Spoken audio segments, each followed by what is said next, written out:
విశాఖపట్నం మాజీ MP MVV సత్యనారాయణకు చెందిన నిర్మాణ భవనాల్లో ఈడీ సోదాలు చేస్తోంది. ఇక విశాఖలోని ట్రైకూన్ కూడలి వద్ద ఈడీ అధికారులు తనిఖీలు నిర్వహిస్తున్నారు. అక్కడ ఉన్నటువంటి ఎంవివి పిక్ నిర్మాణ ప్రాంతంలో ఈడీ అధికారులు సోదాలు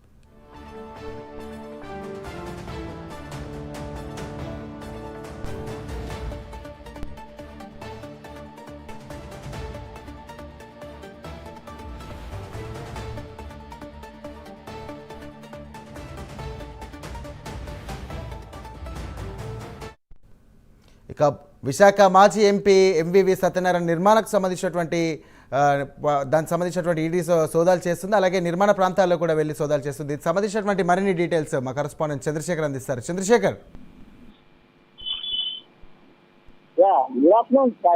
విశాఖలో విశాఖ మాజీ ఎంపీ వైఎస్ఆర్ నేత ఉన్నటువంటి ఎంవివి సత్యనారాయణ ఇల్లు ఆ కార్యాలయాలతో పాటు అతను నిర్మించినటువంటి నిర్మాణాలు ఏవైతే ఉన్నాయో నిర్మాణ ప్రాంతాల్లో ఇప్పటికైతే ఈడీ అధికారులు సోదాలు నిర్వహిస్తున్న పరిస్థితి కనిపిస్తుంది. ముఖ్యంగా చూస్తుంటే ఎంవివి సత్యనారాయణ సంబంధించినటువంటి కన్స్ట్రక్షన్స్ ఎక్కడైతే ఉన్నాయో ఆ ప్రాంతాలన్నింటిలో కూడా పూర్తిగా ఈడీకి సంబంధించినటువంటి అధికారులు అయితే బృందాలుగా ఏర్పడి సోదాలు నిర్వహిస్తున్న పరిస్థితి కనిపిస్తుంది. అయితే ఈరోజు చూసుకుంటే ఎంవివికి సంబంధించినటువంటి ఇల్లు ఏదైతే ఉందో ఎంవివి పనులలో ఉన్నటువంటి ఇళ్లతో పాటు ఏదైతే కైపూన్ హోటల్ వద్ద అయితే నిర్మాణం జరుగుతున్నటువంటి అతిపెద్ద కట్టడం ఏదైతే ఉందో ఆ రెండు ప్రాంతాల్లో కూడా సోదాలు అయితే జరుగుతున్నాయి. అయితే గతంలో కూడా ఎంవివి పైన పలుమార్లు ఈడీ అధికారులు అయితే సోదాలు నిర్వహించిన పరిస్థితి అయితే ఉందని చెప్పుకోవచ్చు. ఎందుకంటే గతంలో కూడా హైగ్రీవ భూముల విషయంలో కానీ లేదా మరికొన్ని ఆ ల్యాండ్ల విషయంలో కూడా ఎంవివి అక్రమాలకు పాల్పడ్డగా అవకతవకలు జరిపారంటూ కూడా వచ్చినటువంటి ఫిర్యాదుల నేపథ్యంలో ఈడీ అధికారులు అయితే వరుస సోదాలు నిర్వహించారు. గతంలో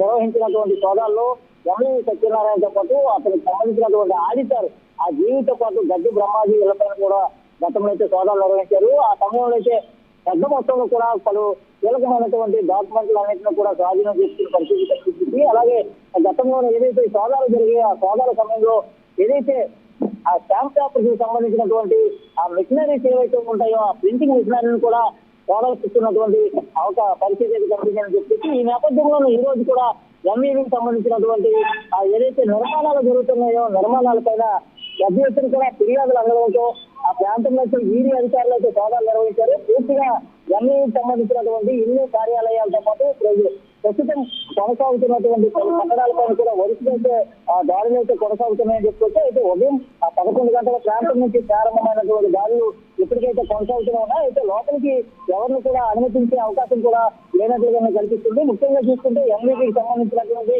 కీలక టైల్స్ అన్ని కూడా పక్కదారి పట్టుకుని పూర్తిగా అక్కడ ఉన్నటువంటి డోర్స్ అన్నింటినీ కూడా అధికారులు అయితే వేసిన పరిస్థితి కనిపిస్తుంది. అయితే సాయంత్రానికి మరికొంత సమాచారం తెలిసే అవకాశం ఉంది. Right, thank you Chandrasekhar.